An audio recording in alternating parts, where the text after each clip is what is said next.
2025ஆம் ஆண்டு.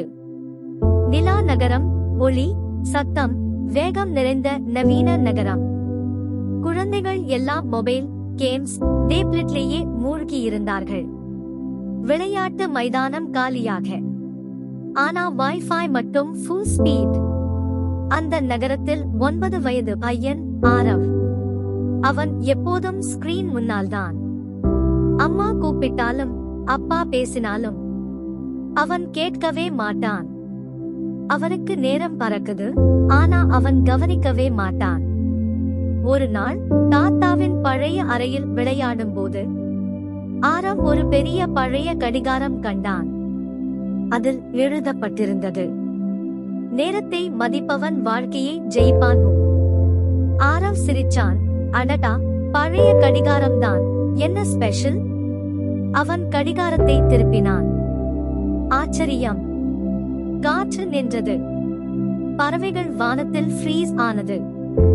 அம்மா அப்பா ஸ்டாச்சு மாதிரி நின்றுட்டாங்க.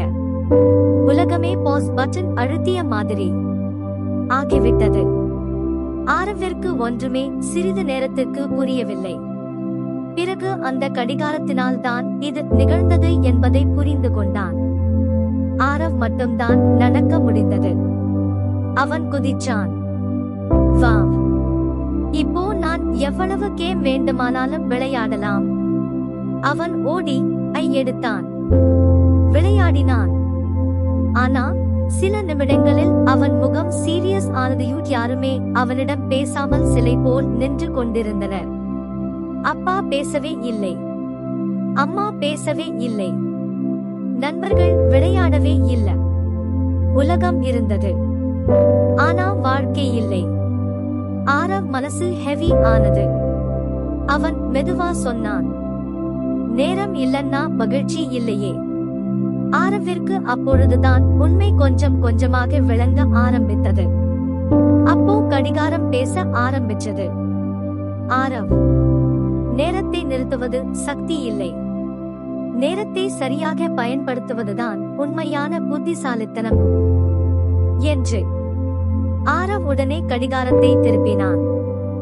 நேரம் மீண்டும் ஓட ஆரம்பிச்சது. மீண்டும் எல்லாம் பழையது போல் நகர துவங்கின. அவன் முதலில் செய்தது என்ன தெரியுமா? மொபைலை வச்சுட்டு அம்மாவை கட்டிக்கிட்டான். வெளியே போய் நண்பர்களோட விளையாடினான். அன்றிலிருந்து ஆரவ் நேரத்துக்கு ஒரு இடம் கொடுத்தான். படிப்பு, விளையாட்டு, குடும்பம், ஓய்வு, எல்லாத்துக்கும் சமநிலை. அவனை கண்ட்ரோல் பண்ணினான். ஸ்கிரீன் அவனை கண்ட்ரோல் பண்ணவே இல்லை. அப்போது அவன் விளங்கிக் கொண்டான், ஒரு பொருளின் அருமை அது இல்லாத பொழுதுதான் தெரிய வரும் என்பது. கடிகாரம் இன்னும் அதே இடத்தில்தான், ஆனா அது ஆரவுக்கு ஒரு நினைவு சின்னம். நேரத்தை மதிப்பவன் வாழ்க்கையை ஜெயிப்பான். குழந்தைகளே, நேரம் ஓடிக்கிட்டே இருக்கும். நம்ம வாழ்க்கை அதோட சேர்ந்து ஓடணும்.